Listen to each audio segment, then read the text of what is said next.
የቅዱስ ዮሴፍ ዓመታዊ ክብረ በዓል በደማቅ ሁኔታ ተከበረ። የቅዱስ ዮሴፍ ዓመታዊ ክብረ በዓል በአዲስ አበባ ካቶሊካዊ ሰበካ በቅዱስ ዮሴፍ ቁምስና ግንቦት 26 ቀን 2017 ዓ.ም በድምቀት ተከበረ። የዕለቱን መስዋዕተ ቅዳሴ ብፁዕ ካርዲናል አቡነ ብርሃነ ኢየሱስ ሊቀ ጳጳሳት ዘካቶሊካውያን የመሩት ሲሆን ባስተላለፉት የእንኳን አደረሳችሁ መልእክት ቅዱስ ዮሴፍ ጻድቅ እንደነበረና በሕይወቱ ብዙ ፈተና ብዙ ችግር ይገጥመው የነበረ ቅዱስ መሆኑን ተናግረዋል። ቅዱስ ዮሴፍ ብዙ ችግር ቢገጥመውም ሳይቸኩል ቅድስት ቤተሰብን የመራና ቤተክርስቲያናችንን ከሚጠብቁት ቅዱሳን አንዱ ነው። በቅዱስ ዮሴፍ አማላጅነት ቁምስና ከተመሰረተ 25ኛ ዓመቱን መያዙን የገለጹት ብፁዕነታቸው አሁንም የቅዱስ ዮሴፍን አማላጅነት በመጠየቅ ብዙ ነገር ማግኘት እንችላለን ብለዋል።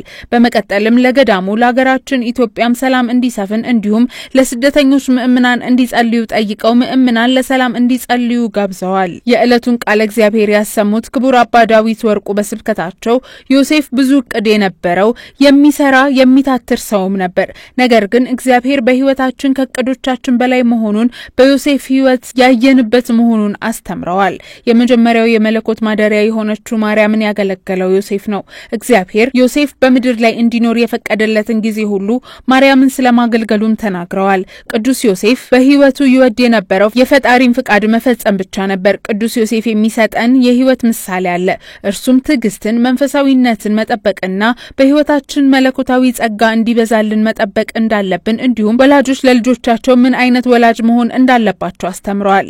ሰላምና የሰላም መንገድ መምረጥ እንደሚገባም ያስተምረናል በማለት ስብከታቸውን አጠቃለዋል። በክብረ በዓሉ ላይ ብፁዕ ካርዲናል አቡነ ብርሃነ ኢየሱስ፣ የሐረር ሀገረ ስብከት ጳጳስ ብፁዕ አቡነ አንጄሎ፣ የኤርትራ የሲታውያን ገዳም አለቃ ክቡር አባ ንጉሴ፣ የአዲስ አበባ ሀገረ ስብከት እንደራሴ ክቡር አባ ተስፋዬ፣ ካህናት፣ ደናግላን፣ በርካታ ቁጥር ያላቸው ምእምናንና ወጣት ዘማሪያን ተገኝተው የበረከቱ ተካፋይ ሆነዋል።